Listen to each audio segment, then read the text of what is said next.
Hello student, Vinita Hindi class में आपका स्वागत है। आज हम यहाँ कक्षा 9 की पुस्तक स्पर्श के गद्य खंड का अंतिम पाठ शुक्र तारे के समान के प्रश्नोत्तर करने जा रहे हैं। शुक्र तारे के समान के लेखक स्वामी आनंद ने गांधी जी के निजी सचिव महादेव देसाई के व्यक्तित्व का वर्णन किया है, जिसे सारांश रूप में हम प्रीवियस वीडियो में पढ़ चुके हैं। अतः अब समय है इसके प्रश्नोत्तर करने का। तो आइए बढ़ते हैं आगे और पढ़ते हैं लेट्स स्टडी प्रश्नोत्तर ऑफ शुक्र तारे के समान।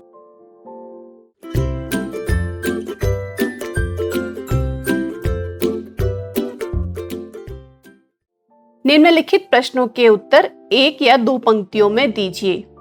इसमें पहला प्रश्न, महादेव भाई अपना परिचय किस रूप में देते थे? महादेव भाई अपना परिचय गांधी जी के हमाल कहते हैं कूली या बोझा ढोने वाले को, तथा पीर, बावर्ची, भिश्ती और खर के रूप में देते थे। अगला प्रश्न, यंग इंडिया साप्ताहिक में लेखों की कमी क्यों रहने लगी थी? अंग्रेजी संपादक हार्नी मैन यंग इंडिया के लिए लिखते थे, जिन्हें देश निकाले की सजा देकर इंग्लैंड भेज दिया गया था। इस कारण यंग इंडिया साप्ताहिक में लेखों की कमी रहने लगी। अगला प्रश्न, गांधी जी ने यंग इंडिया प्रकाशित करने के विषय में क्या निश्चय किया? का उत्तर होगा कि गांधी जी ने यंग इंडिया प्रकाशित करने के विषय में यह निश्चय किया कि यह हफ्ते में 2 बार छपेगी। अगला प्रश्न, गांधी जी से मिलने से पहले महादेव भाई कहाँ नौकरी करते थे? गांधी जी से मिलने से पहले महादेव भाई भारत सरकार के अनुवाद विभाग में नौकरी करते थे। नेक्स्ट क्वेश्चन, महादेव भाई के झोलों में क्या भरा रहता था? महादेव भाई के झोलों से तात्पर्य थैले में राजनीतिक घटनाओं, जानकारियों, चर्चाओं से संबंधित पुस्तकें, समाचार पत्र और मासिक पत्र आदि भरे रहते थे। अगला प्रश्न है, महादेव भाई ने गांधी जी की कौन सी प्रसिद्ध पुस्तक का अनुवाद किया था? महादेव जी ने गांधी जी द्वारा लिखित सत्य के प्रयोग का अंग्रेजी में अनुवाद किया था। अगला प्रश्न, अहमदाबाद से कौन से 2 साप्ताहिक निकलते थे? अहमदाबाद से यंग इंडिया और नवजीवन नामक 2 साप्ताहिक निकलते थे। नेक्स्ट क्वेश्चन, महादेव भाई दिन में कितनी देर तक काम करते थे? महादेव भाई लगातार चलने वाली यात्राओं, मुलाकातों, चर्चाओं और बातचीत में अपना समय बिताते थे। इस प्रकार वे 18 से 20 घंटे तक काम करते थे। नेक्स्ट है, महादेव भाई से गांधी जी की निकटता किस वाक्य से सिद्ध होती है? महादेव भाई से गांधी जी की निकटता निम्न वाक्य से सिद्ध होती है, एरे जख्म जोगे नहीं जशे, अर्थात यह घाव कभी भी योग से भरेगा नहीं। अगला प्रश्न, निम्नलिखित प्रश्नों के उत्तर 25 से 30 शब्दों में लिखिए। इसमें पहला प्रश्न है, गांधी जी ने महादेव को अपना वारिस कब कहा था? गांधी जी जब 1919 में जलियांवाला बाग हत्याकांड के बाद पंजाब जा रहे थे, तो पलवल रेलवे स्टेशन पर उन्हें गिरफ्तार कर लिया गया। तभी गांधी जी ने महादेव भाई को अपना वारिस कहा था। नेक्स्ट है, गांधी जी से मिलने आने वालों के लिए महादेव भाई क्या करते थे? गांधी जी से मिलने आने वालों से महादेव जी पहले खुद मिलते थे, उनकी समस्याएं सुनते, उनकी संक्षिप्त टिप्पणी तैयार करते और गांधी जी को बताते थे। इसके बाद वे आने वालों को गांधी जी से मिलवाते थे। नेक्स्ट है, महादेव भाई की साहित्यिक देन क्या है? महादेव भाई ने गांधी जी की गतिविधियों पर टीका टिप्पणी के अलावा सत्य के प्रयोग का अंग्रेजी अनुवाद किया। इसके अलावा चित्रांगदा, विदाई का अभिशाप, शरद बाबू की कहानियां आदि का अनुवाद उनकी साहित्यिक देन है। नेक्स्ट है, महादेव भाई की अकाल मृत्यु का कारण क्या था? महादेव भाई भरी गर्मी में बरगा से पैदल चलकर सेवाग्राम आते थे और जाते थे। 11 मील रोज गर्मी में पैदल चलने से स्वास्थ्य पर बुरा प्रभाव पड़ा और उनकी अकाल मृत्यु हो गई। नेक्स्ट है, महादेव भाई के लिखे नोट के विषय में गांधी जी क्या कहते थे? महादेव भाई के लिखे नोट के विषय में गांधी जी कहते थे कि वे सटीक होते हैं, उनमें कभी कॉमा तक की गलती भी नहीं होती है। अगर किसी की टाइप करवाई हुई बातचीत में खामियां निकल जाती तो गांधी जी उन्हें कहते, महादेव के लिखे नोट से मिलान कर लेना चाहिए था ना। नेक्स्ट है, निम्नलिखित प्रश्नों के उत्तर 50 से 60 शब्दों में लिखिए। पहला प्रश्न, पंजाब में फौजी शासन ने क्या कहर बरसाया? पंजाब में फौजी शासन ने मासूम लोगों पर बहुत कहर बरसाया था। फौजी शासन ने पंजाब के अधिकतर नेताओं को गिरफ्तार करके उम्र कैद की सजा देकर काला पानी भेज दिया था। लाहौर के मुख्य राष्ट्रीय अंग्रेजी दैनिक पत्र ट्रिब्यून के प्रमुख संपादक श्री कालीनाथ राय को भी 10 साल की जेल की सजा दी थी और 1919 में ही अंग्रेजी शासन ने जलियांवाला बाग के हत्याकांड को अंजाम दिया था। नेक्स्ट है, महादेव जी के किन गुणों ने उन्हें सबका लाडला बना दिया था? महादेव जी प्रतिभा संपन्न व्यक्ति थे, वे कर्तव्यनिष्ठ थे, विनम्र स्वभाव के थे, सभी के साथ सहयोग करते थे। उनकी लेखन शैली शुद्ध, आकर्षक और मंत्रमुग्ध करने वाली थी। वे कट्टर विरोधियों के साथ भी सत्यनिष्ठता, विनम्रता और विवेक युक्त बात करते थे। इन्हीं सब कारणों से वे सबके लाडले थे। नेक्स्ट है, महादेव जी की लिखावट की क्या विशेषताएं थी?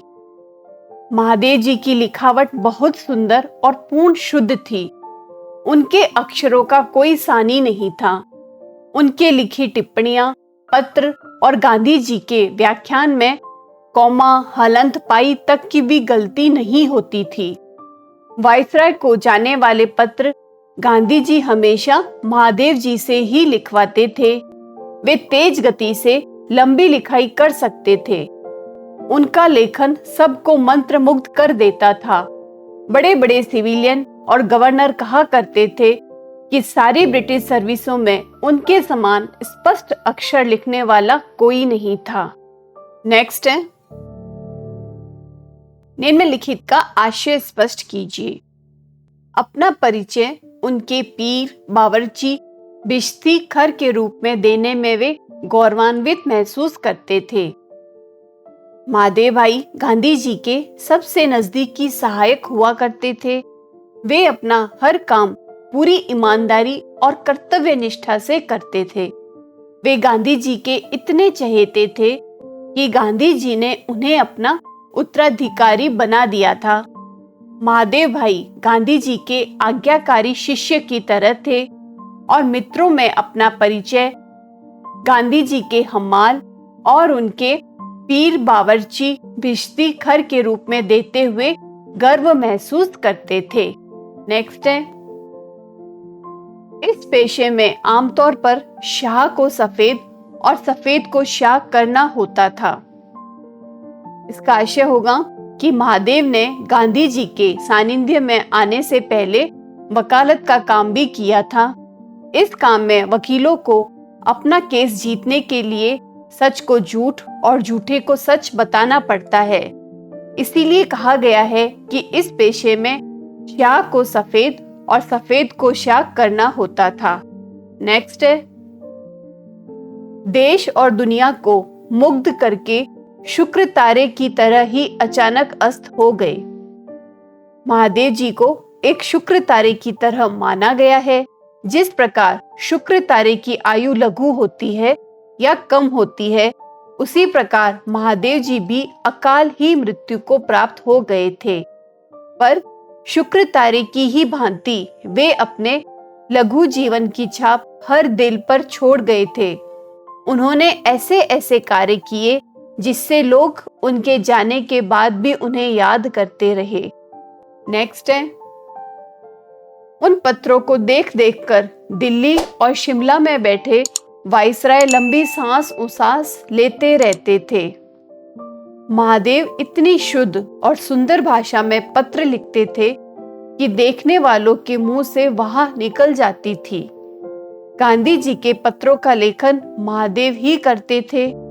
वे पत्र जब दिल्ली और शिमला में बैठे वाइसराय के पास जाते थे तो वे उनकी सुंदर लिखावट देखकर दंग रह जाते थे। अगला है, अब आते हैं आपके भाषा अध्ययन संबंधित प्रश्न। इसमें पहला है कि एक प्रत्यय लगाकर शब्दों का निर्माण कीजिए। शब्द है सप्ताह, इसमें हमने लगाया एक प्रत्यय तो बना साप्ताहिक। उसी प्रकार साहित्य में एक प्रत्यय लगाकर नया शब्द बनेगा साहित्यिक। व्यक्ति में एक प्रत्यय लगेगा तब बनेगा वैयक्तिक। और राजनीति में एक प्रत्यय लगकर बनता है राजनीतिक। उसी तरह अर्थ में एक प्रत्यय लगकर बनेगा आर्थिक। धर्म में एक लगाकर बनेगा धार्मिक। और मास में एक प्रत्यय लगाकर बनेगा मासिक। वर्ष में एक प्रत्यय लगेगा और शब्द बनेगा वार्षिक। बढ़ते हैं अगले प्रश्न में। नीचे दिए गए उपसर्गों का उपयुक्त प्रयोग करते हुए शब्द बनाइए। यहाँ उपसर्ग दे रखे हैं और आपको शब्द के साथ जोड़कर नया शब्द बनाना है। तो शब्द है आर्य, इसमें हम लगाएंगे अनुपसर्ग तो बनेगा अनार्य शब्द। उसी प्रकार आगत में सु उपसर्ग लगाकर बनेगा स्वागत। डर में नि उपसर्ग लगाकर बनेगा निडर। आकर्षक में अन उपसर्ग लगेगा और बनेगा अनाकर्षक। क्रय में वि उपसर्ग लगाकर बनेगा विक्रय। मार्ग में कु उपसर्ग लगेगा और बनेगा कुमार्ग। उपस्थित में अन उपसर्ग लगाकर हुआ अनुपस्थित। लोक में पर उपसर्ग लगेगा और बनेगा परलोक।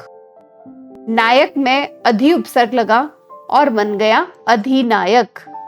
और उसी तरह भाग्य में दुर उपसर्ग लगाकर हमने बनाया दुर्भाग्य। नेक्स्ट है, निम्नलिखित मुहावरों को अपने वाक्यों में प्रयोग कीजिए। तो इसमें मुहावरा है आड़े हाथों लेना। इसका अर्थ होगा खरी खोटी सुनाना। इसका वाक्य में प्रयोग, देर से घर आने पर पिता ने पुत्र को आड़े हाथों लिया। नेक्स्ट है, दांतों तले अंगुली दबाना। इसका अर्थ होगा दंग रह जाना। वाक्य में प्रयोग, लक्ष्मीबाई का रण कौशल देख अंग्रेजों ने दांतों तले अंगुली दबा ली।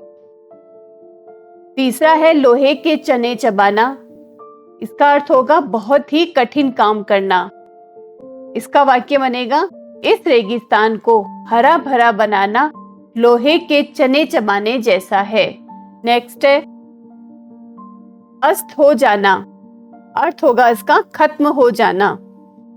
इसका वाक्य बनेगा, अपनी प्रतिभा की चमक दिखाकर महादेव भाई असमय अस्त हो गए। अंतिम है इसमें मंत्र मुग्ध करना। इसका अर्थ होता है अति प्रसन्न होना। सुमन के बुने स्वेटर की बुनाई मुझे मंत्र मुग्ध कर रही है। अगला प्रश्न, निम्नलिखित शब्दों के पर्याय लिखिए। शब्द है वारिस, जिसका पर्यायवाची होगा वंश और उत्तराधिकारी। मुकाम, जिसका पर्यायवाची लक्ष्य और मंजिल। तालीम का शिक्षा और सीख। जिगरी का होगा पक्का और घनिष्ठ। फर्क, इसका पर्यायवाची होगा अंतर और भेद। और गिरफ्तार, इसका पर्यायवाची है कैद या बंदी। अगला प्रश्न, अगला है वाक्य बदलिए। इसमें वाक्य है, महादेव भाई अपना परिचय पीर बावर्ची भिश्ती खर के रूप में देते थे। इसको हम बदलकर इस तरह से लिखेंगे, महादेव भाई अपना परिचय पीर बावर्ची भिश्ती खर के रूप में दिया करते थे। अगला है, पीड़ितों के दल गाम देवी के मणि भवन पर उमड़ते रहते थे। पीड़ितों के दल गाम देवी के भवन पर उमड़ा करते थे। नेक्स्ट है, दोनों साप्ताहिक अहमदाबाद से निकलते थे। इसको बदलकर इस तरह से लिखेंगे, दोनों साप्ताहिक अहमदाबाद से निकला करते थे। अगला है, देश विदेश के समाचार पत्र गांधी जी की गतिविधियों पर टीका टिप्पणी करते थे। इसको बदलकर लिखेंगे, देश विदेश के समाचार पत्र गांधी जी की गतिविधियों पर टीका टिप्पणी किया करते थे। नेक्स्ट है, गांधी जी के पत्र हमेशा महादेव की लिखावट में जाते थे। इसको बदलेंगे हम इस तरह से, गांधी जी के पत्र हमेशा महादेव की लिखावट में जाया करते थे। अब बढ़ते हैं आगे। अब आते हैं पाठ्येतर प्रश्न या एक्स्ट्रा क्वेश्चन। इसमें पहला प्रश्न है, मणि भवन पर लोग क्यों आया करते थे? अंग्रेजों के जुल्म और अत्याचार के बारे में बताने के लिए पीड़ित लोग गाम देवी के मणि भवन पर आते थे और महादेव जी के माध्यम से गांधी जी को अपनी व्यथा या दुख बताते थे। अगला प्रश्न, हेनरी मैन कौन थे? उन्हें क्या सजा मिली? हेनरी मैन क्रॉनिकल नामक साप्ताहिक समाचार पत्र के निडर अंग्रेज संपादक थे। अंग्रेज सरकार ने उनके ब्रिटिश सरकार के विरुद्ध लेखन से रुष्ट होकर देश निकाले की सजा देकर इंग्लैंड भेज दिया था। अगला प्रश्न, नरहरि भाई कौन थे? नरहरि भाई महादेव जी के जिगरी दोस्त थे। दोनों ने एक साथ वकालत की पढ़ाई की और साथ साथ अहमदाबाद में वकालत भी शुरू की। नेक्स्ट क्वेश्चन, गांधी जी से पहले यंग इंडिया का संपादन कौन करते थे? यंग इंडिया का संपादन जब गांधी जी के हाथ आया, उससे पहले मुंबई में 3 नेता थे, शंकरलाल बैंकर, उमर सोबानी और जमनादास द्वारकादास। ये तीनों लोग यंग इंडिया का संपादन करते थे।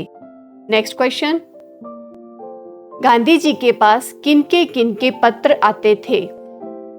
गांधी जी के पास सभी प्रांतों के उग्र और उदार देशभक्तों, क्रांतिकारियों, देश विदेश के सुप्रसिद्ध जाने माने लोगों, संवाददाताओं आदि के पत्र आते थे, जिनकी चर्चा गांधी जी यंग इंडिया में करते थे। अगला प्रश्न है, महादेव की लिखावट के बारे में सिविलियन और गवर्नर की क्या राय थी? महादेव भाई की सुंदर और त्रुटिहीन लिखावट देखकर बड़े बड़े सिविलियन और गवर्नर की राय यह थी कि सारी ब्रिटिश सर्विसों में महादेव के समान अक्षर लिखने वाला खोजने पर भी नहीं मिलता। अगला प्रश्न, लेखक ने महादेव के स्वभाव की तुलना किससे की है और क्यों? लेखक ने महादेव के स्वभाव की तुलना उत्तर प्रदेश और बिहार में हजारों मील तक दूर दूर गंगा यमुना के समतल मैदानों से की है, क्योंकि जिस प्रकार इन मैदानों में चलने से ठेस नहीं लगती, उसी प्रकार महादेव से मिलने वाले को प्रेम और अपनत्व की ही अनुभूति होती थी। जैसे गंगा के मैदानी भागों में कंकरी तक नहीं मिलती थी, उसी प्रकार महादेव के स्वभाव से किसी को ठेस नहीं पहुंचती थी। Next question, Gandhi ji young India के संपादक किस प्रकार बने? शंकरलाल, उमर सोबानी और जमनादास द्वारकादास, ये तीनों नेता मिलकर यंग इंडिया नामक साप्ताहिक पत्र निकालते थे। इस अंग्रेजी साप्ताहिक में लेखन का मुख्य कार्य हेनरी मैन करते थे, जिन्हें काले पानी की सजा देकर इंग्लैंड भेजा जा चुका था।